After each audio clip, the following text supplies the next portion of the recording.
A parte da Bíblia que fala sobre homossexual foi editada e não existe na língua original. E hoje eu vou provar pra vocês. Vamos começar com o tão temido Levítico, capítulo 20, versículo 13, que todos os cristãos usam pra defender esse preconceito dele. Esse aqui é o capítulo original, escrito em hebraico, que tá na Bíblia original mesmo, né? Esse versículo é traduzido na Bíblia em português como: se um homem se deita com outro homem, como se fosse uma mulher, ambos cometerão abominação. Outro exemplo no mesmo livro, só que agora no capítulo 18, versículo 22, em português é traduzido como: não se deitará com outro homem como se fosse mulher. É abominação. Basicamente 2 versículos pra falar a mesma coisa. Só que nesses 2 versículos, o que tem em comum no português? A palavra homem. E olhando aqui, pra você que não lê hebraico como eu, o que tem de aparentemente igual entre um e outro? Esse símbolo aqui, que eu trouxe até o fonema, é zakar, que seria traduzido para homem. E pra mostrar que essa palavra foi traduzida de forma errada em Levítico, vamos mostrar outra passagem. Dessa vez, Gênesis, capítulo 17, versículo 22. Traduzido como: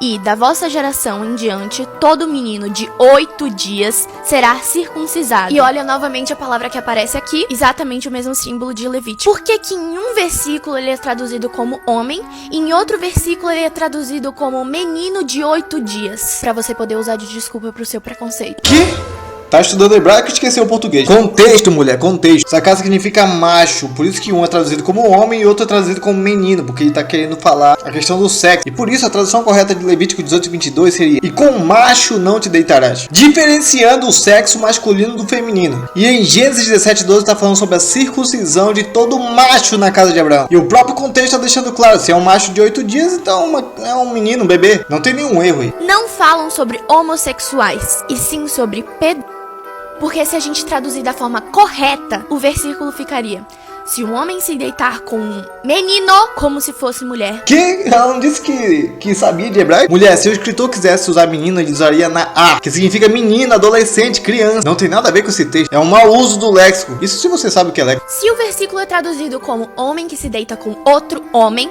por que a palavra que nós traduzimos como homem não se repete anteriormente? No original tem 2 substantivos, ish e zakar, homem, macho. Por isso não se repete 2 vezes. E só pra finalizar, porque eu já cansei de ouvir essas baboseiras, você não precisa ir pro original, o próprio texto tá claro: abominação fizeram, morrerão, o sangue deles sobre eles. Se fosse ter relação com o menino, não eram os 2 que estariam pagando, apenas um pagando. E se os 2 estão pagando é porque é relação consensual de homem com homem ou homem com macho no original. Ou seja, Deus não aprova esse tipo de relação e muito menos que distorce o texto para dar pauta para opiniões humanas. Lembrando que Deus ama o ser humano, mas odeia o pecado, porque foi o pecado que trouxe a destruição do ser humano. E ele vai destruir o pecado. E se você abraçar o pecado, infelizmente pode ir junto. Não abraça o pecado, esteja com Deus. Que Deus te abençoe.